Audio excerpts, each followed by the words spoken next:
I think we found ourselves the worst movie of the year. Literally everybody hates it. And of every movie I've ever seen, War of the Worlds is the worst. What'd you say? 0% on Rotten Tomatoes. That's fake news. Until apparently it went up to 4% by someone saying that it was just so bad it was entertaining. Bang! That was easy. I tried as hard as humanly possible to finish this movie, and I couldn't do it. It's that fucking bad. Little punk. The acting's bad, the CGI shit. Kiss my ass. It really needed a tour de force performance at its center. And Ice Cube just does not deliver that. How could you, man? The least you can do is act. You ain't gotta go nowhere. No. This War of the Worlds is one of the worst movies I've ever seen. It is worse than like Tommy Wiseau's The Room. It is the worst film I've ever seen. Because War of the Worlds is dog shit. Fuck! See, I don't know what all these guys are talking about. I thought the movie was actually pretty funny. They're all dead, all the kids are dead. The War of the Worlds story has been told countless times since 1898, and since then it has vastly fluctuated in quality. Within the past 20 years, it's gone from Spielberg to Asperg. And I happen to think that this is one franchise that, much like H.G. Wells himself, should stay in the grave. So the whole movie is like, oh, that's great.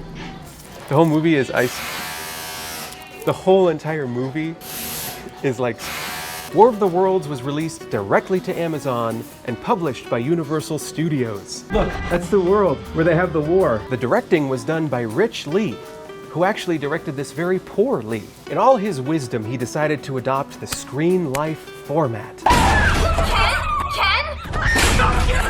A format that pretty much died off many years ago as it had the lifespan of a kid with SIDS. Screen Life essentially means that we get to watch a guy through his computer as he watches other guys on his computer. The whole film is done clicketing, clacketing between Zoom calls and FaceTime. I mean, to his credit, Rich Lee did manage to capture the riveting feeling of browsing a PC. What's up? Look, take a look at this. Nope, I watch people, not weather. Which actually made me feel a little naughty. Like I was spying on Ice Cube as he was spying on his own daughter. Like he literally hacked her Facebook and was pretending to be her, sending messages to her fiancé. Then he goes and hacks into her refrigerator camera so that he can micromanage what she's eating. You need more protein. I need to get to work. What? No, you need to lay off the soy milk. He's looking in her fridge. This guy's an asshole. He's a controlling freak show. A muffin? Really?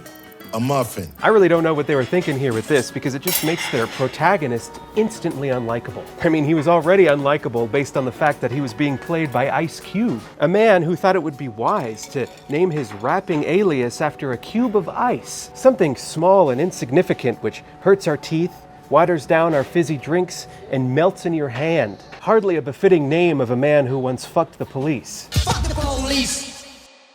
They try to make up for his dislikability by having us empathize with him by killing off his wife several years ago, and he still isn't quite over the death yet. Well, she's dead. She's not gonna get the message. Remember to take out the trash today and be nice to the kids. I love you, baby. Yeah, it sounds like AI.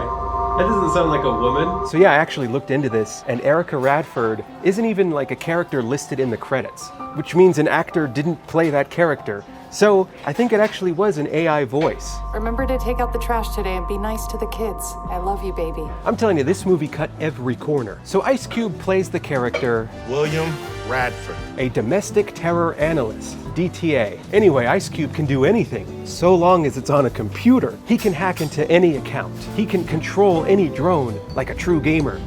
What? Good morning, my He can right-click to commandeer drone, and he can send entire SWAT teams to somebody's house like a Twitch viewer. That's crazy. He has too much power, too much control. But his daughter doesn't seem to think he holds a whole lot of power. You know what your problem is? You think you have more power than you really do. You think you have the power to have saved Mom from a disease. You think you have the power to make me happy. You don't have any power. None. Yeah, then right after that, he just hangs up on her. Seems like a pretty big power move to me. Now, this whole movie is dumber than a soft-skulled toddler. These people who are supposed to be smart, they just cold approach meteors that just fell from outer space and touch them. Wow, this is incredible. The aliens come down and they attack a whole bunch of stuff so that they can immobilize the army and whatever. Oh my God. But you think they would also do whatever they could to get rid of the internet, you know, so they could cut off any and all communication that humanity could have. Just like how that guy's cutting me off with his plates. I mean, I could go on and on, but to delve into all of its poorly written intricacies would simply just tear me apart. You are tearing me apart, Lisa! Now, apparently the aliens have invaded because they... Oh, beautiful. Cool. Some panties. Extra plate should be coming up real soon. Cool, thank you. Now, like I was saying, apparently the aliens were invaded because they wanted our data. The more data it consumes, the smarter it gets. They eat data. These things eat data. I just want to double check it after the first few bites and how is everything. Oh, I haven't had a bite yet. Oh, so sorry, these guys, they keep talking to me. They don't let me eat. They gotta stop talking and focus on everything. Yes. You know? Yes. All right, well, thank you. Keep on coming in and checking in with you guys. Okay, cool. The entire idea of data being this tangible thing that can be eaten as nourishment, goddamn, they look at an SD card and get hungry, is bonkers to me. It's like, imagine you walk up to a homeless guy, and instead of giving him money, you offer up a couple of memories instead. Your memories are deleting. They just gave the internet Alzheimer's. And I mean, I get it. Like, the entire allegory here is that our data isn't safe from foreign entities. They were trying pretty hard to convey a message here with this one. Then there's the movie's social commentary, which is so toothless and stupid that it's hard not to read it as pure contempt for the audience. Our most precious resource on Earth is data. Is it though? The government's been keeping secrets from you, Dad. They wouldn't dare. You risked all of our lives just to spy on people's Amazon carts. I mean, this movie literally couldn't get anything right. There are a few moments that look like I've done some bad editing, but it's actually just the way the film itself is edited, where if I show you here, how many frames are we? Yeah, before there's a zoom, look. So we got 1, 2, 3, 4. So about 3 frames there where it's not zoomed in properly. So the effect that gives that is this choppy cut, look. You see that? See how bad that looks? The film is full of stuff like that. And some of the editing decisions they made were absolutely baffling. I see no other option to initiate this war of the worlds to save us all. Ding dong. The bell rang when he said the name of the movie. Hey! So this movie was filmed at the end of 2020 during the COVID lockdown, which is extremely obvious when you watch it. That's fake news. Think about it. There's never more than one person in a room, and whenever people are outside, they're always like standing 6 feet apart. There's even a reference to being locked down. Lockdown. Pretty much every movie made at that time with all those COVID limitations came out to be terrible, like a movie called Locked Down, a movie where the characters in it lamented being locked down. We are all locked in this psychological prison of burning aloneness. How's Linda? I mean, the quality of these movies is abysmal. Hi, I've been looking for you. What? I can't hear you. Yeah, we can't hear him either, lady. See, there wasn't a boom operator on set that day. Also, there wasn't a set that day. It's just Bob Odenkirk in somebody's backyard. So that clip is from a movie called Life Upside Down, and that movie is genuinely unwatchable. And I would know, because I watched it. You wanna know who likes that movie? Nobody. And War of the Worlds sits chief among these films as piss poor COVID. It's actually, this movie's worse than COVID. So the point I'm trying to make here is, if the Emmy Award-winning Slippin' Jimmy himself can't even elevate a COVID movie, then how in the hell is the drooping, half-melted Ice Cube supposed to elevate this film? It's you! It's you! Yeah. Let me show you a clip of one of Ice Cube's Oscar-worthy performances here. No! No! Now what do you think he's reacting to right now? Maybe he lost a few $1,000 on a horse race? No! No! Or maybe he just stumbled into a clip from the Serbian film. But no, it was none of that. You're wrong. He literally just watched his son get cremated live on camera from a Helldivers 2 harvester. Dave, get out of there now! Dave! No! His performance here was so unconvincing that the editor thought it would actually be more emotionally impactful to just zoom out of it, so that the audience can't even see. Yeah, like that. Now, since I know you're all deeply concerned, no, the kid didn't actually get killed. It was a bait and switch. He was actually at his friend's house, and he was in front of a green screen the whole time. I'm chilling at Brian's house. You can tell that the director was just telling Ice Cube stuff to do.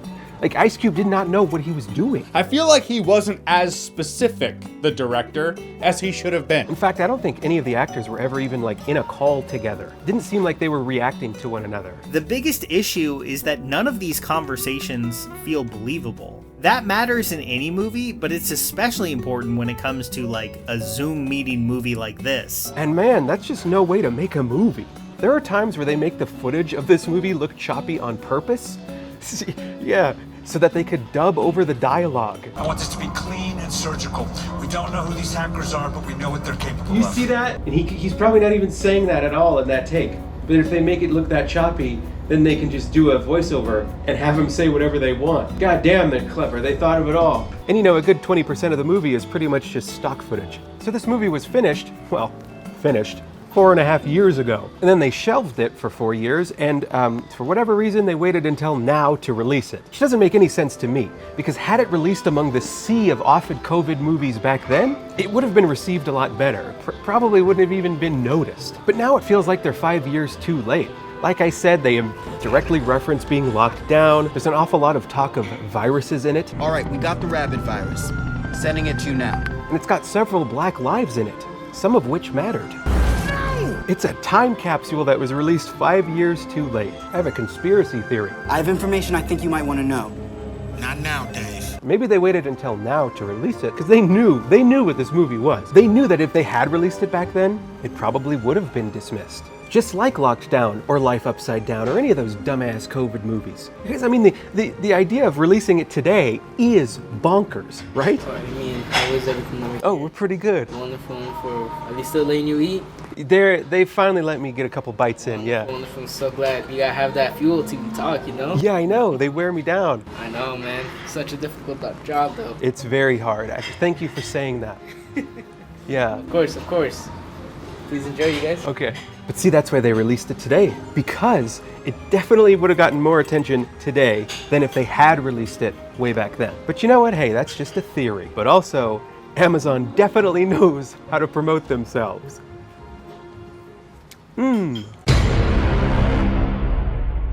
If you look at this movie through the correct lens, War of the Worlds is essentially a commercial for Amazon, the greatest service on earth. Thank you. But not as good as the service here at IHOP.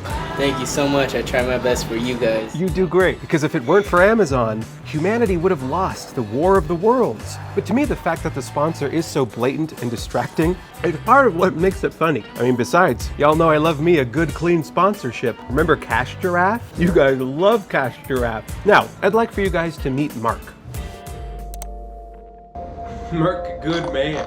You think he's a good man?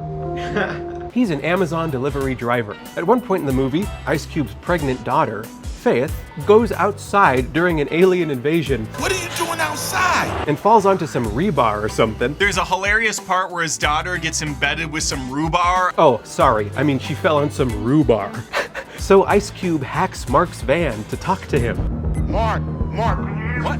Mark. Who is that? Mark. Faith is losing blood, and you get your skinny ass over there. So now it's up to Mark to save Faith. Dad, I gotta get this thing out of my leg. Touch it. Wait for Mark. Wait for Mark. The Amazon driver will know what to do with your wound. Yeah, he actually did know what to do with her wound. No, There you go. Mark, Yes, no. yes. You gotta get something else, man. You need a tourniquet. Trust me. Now, I think this is just too rich, like an IHOP buttermilk pancake. Because it's almost like, how is this whole scene like not funny on purpose, you know? But then off camera, Faith winds up having the baby. Amazon drivers don't just deliver packages, they also deliver babies. After that, Faith uploads the alien-killing virus onto a USB drive that Ice Cube purchased off of Amazon.com, a flash drive that can only be delivered to Ice Cube via drone. Prime air. Right here. Oh my god. Is that the most shameless product placement in a movie I have ever seen. But it gets worse. After that, the Amazon driver pilots the drone as Dave, Ice Cube's son, pilots a real drone and blows up other alien spaceships with his gamer skills. And I honestly couldn't believe what I was seeing, but it gets even worse. See, Mark crashed the drone and it landed upside down right next to a homeless guy. And they start texting him relentlessly. They offer him free internet for a year, which is stupid. It's almost like offering prostitutes to a monk. The only thing that convinced this old vagabond to flip the drone and save the world was a $1,000 Amazon gift card. Isn't that a lovely story? Isn't that a lovely sponsorship? I mean, this might sit among one of the worst, most blatant sponsorships in all of cinema. It'd be tough to find I get speak about it. Like what?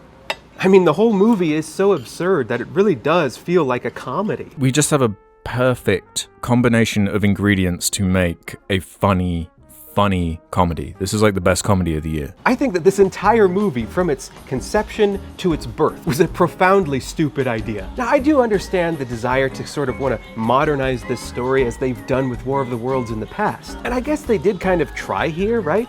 Because generally in War of the Worlds, the aliens get wiped out at the ending by germs. But in this one, they get wiped out by a virus for a computer. Arms away. So like, it makes sense, but also killing aliens with a computer virus, that is literally the plot of Independence Day from like 1995 or whatever. So it's kind of already been done before. The virus is in. So yeah, that's it, that's the movie. If you enjoyed the video, go ahead and click like. If you subscribe to the video, go ahead and click subscribe. And I gotta tell you guys something. I know some of you are concerned about that there's not gonna be any more gaming content on the channel. That's not true. That's rumors and hearsay that you guys invented. That isn't going anywhere. It's just right now is the summer. There haven't been a whole lot of games coming out that lend themselves to the style of video that you guys like and that I like to make. So I'm figuring out other stuff that we both hopefully like in the meantime. It's not going anywhere, baby. Borderlands 4 is coming out pretty soon. If that turns out how I hope it turns out, I'll be doing a video on that for sure. And what else we got? Black Ops 7. I Am Jesus Christ. I can't wait for that. I'm frothing at the mouth to play I Am Jesus Christ and do a video on it. I mean, you know that'll be something good. So it's all good. It's all coming. Don't be worried. And thanks for watching. I'll see you guys in the next one. I gotta eat these pancakes now. Bye-bye.